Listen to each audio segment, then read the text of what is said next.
We are at the AI summit here in New Delhi, and 20 heads of states, several ministerial delegations have arrived here. There are, of course, talks on the safety and regulations, but also how new strides could be made in AI. Europe is playing a significant role in that, and joining us exclusively here on NDTV is the Deputy Prime Minister of Sweden, Ebba Busch. Thank you very much, ma'am, for joining us here. I want to begin by asking you about your visit to India and the AI summit. What are your thoughts? It's been just a few hours that you've been here, but what are you looking forward to? Well, for me, it was a given to come here to New Delhi, to come to India. And I think it's not a coincidence that we are seeing that India is now holding, first time ever in the global south, is now chairing and holding this global AI summit.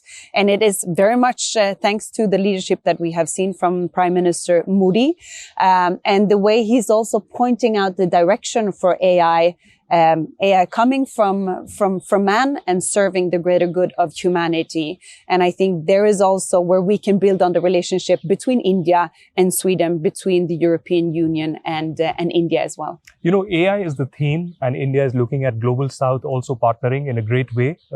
Apart from that, innovation, science and technology are some of the key areas where Sweden and India are collaborating as well. What are you looking forward to in the new innovations and India's scale? And India's innovations also playing a role in this? Of course. And I mean, I must say, I'm impressed to see India moving so fast in so many areas at the same time now. And I think if you look at Sweden, we're number 1, 2, or 3 in many global rankings when it comes to innovation. Mm-hmm. So we're, a knowledge-hungry people, and we are always looking to partner up with others who want to solve complex problems. And the Indian people and India is definitely such a partner. And now with the free trade agreement between the European Union and India, just fresh off the table, I see that there is a way to renew that relationship as well. Sweden also has a long-standing partnership with India that we are looking forward to be able to maybe also update related to AI issues. You know, over the last 1 year, there has been a turbulence. One, the conflicts down on ground, but also economic turbulence in many ways. The global tariffs policy that has been spoken about, but that has pushed India and EU together. I mean, a deal that was being spoken about and negotiated for over 2 decades, finally materializing. What were your thoughts when you saw the EU leadership here in New Delhi finally making it happen? Although there are some technical legalities that are to follow for perhaps a few months. But how does Sweden look at this entire FTA, the entire gamut of trade between India and the European Union?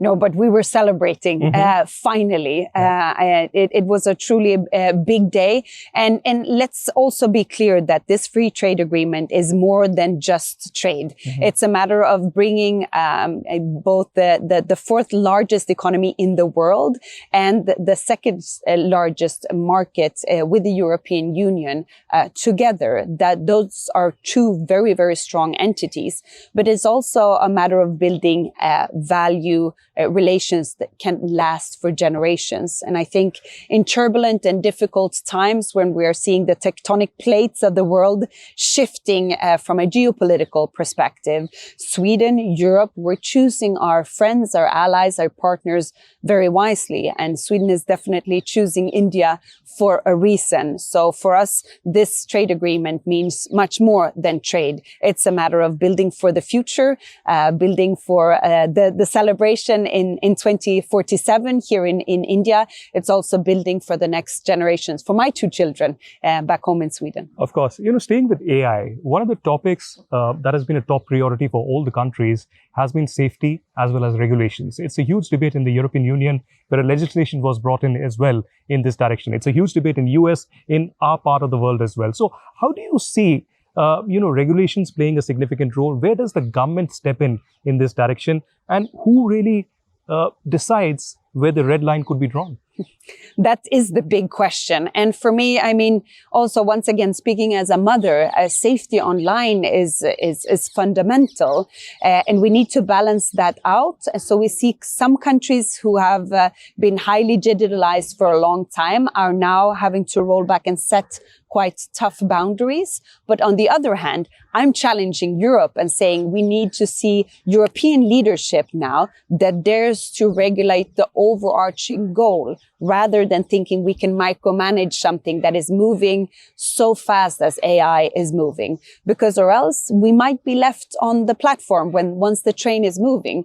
And here I turn to India for inspiration because India is moving at such speed now. It took 7 years for internet to be fully rolled out in many parts of the world. But when ChatGPT was rolled out, it took around 2 months for people to catch on. So things are moving much faster here. We need to find a different way to do regulatory framework, to do lawmaking that doesn't hold back this innovation and this technology rollout that we also need, but regulate the overarching goal. One significant question for Europe has been the ongoing Russia-Ukraine war. It's almost 4 years now.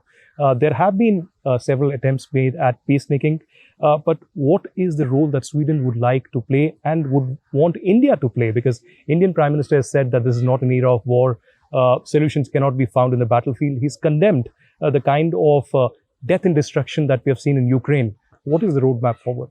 I mean, keeping the long-term support for Ukraine for as long as it is needed is one of the top priorities when it comes to foreign policy for the Swedish government and for my Prime Minister Ulf Kristersson, and will stay firm behind the Ukrainian people and their freedom fight for as long as it takes, because they're not only fighting for their own freedom, their own sovereignty, they're also fighting for the rest of the countries in Europe the way that I see it.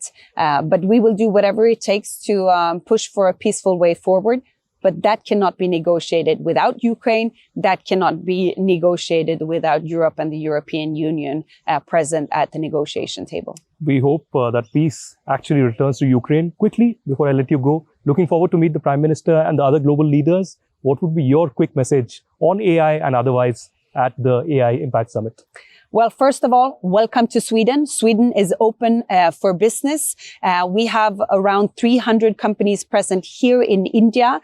Indirect, we provide around 2.5 million job opportunities here in India through Swedish companies. We'd like to do more of that, but we'd also like to see more investments in Sweden, and not least in particular in the area of industry and healthcare when it comes to innovation and AI. Well, Deputy Prime Minister, thank you very much for joining us here on NDTV. Super. Appreciate it. Well, that was well the done with Deputy the Prime weather. Minister who was speaking to NDTV here in New Delhi on the sidelines of the AI Impact Summit. Sweden playing a critical role along with India in this gamut of collaboration on AI, technology and innovations partnership. Reporting from Delhi, this is Aditya Raj Kaul for NDTV.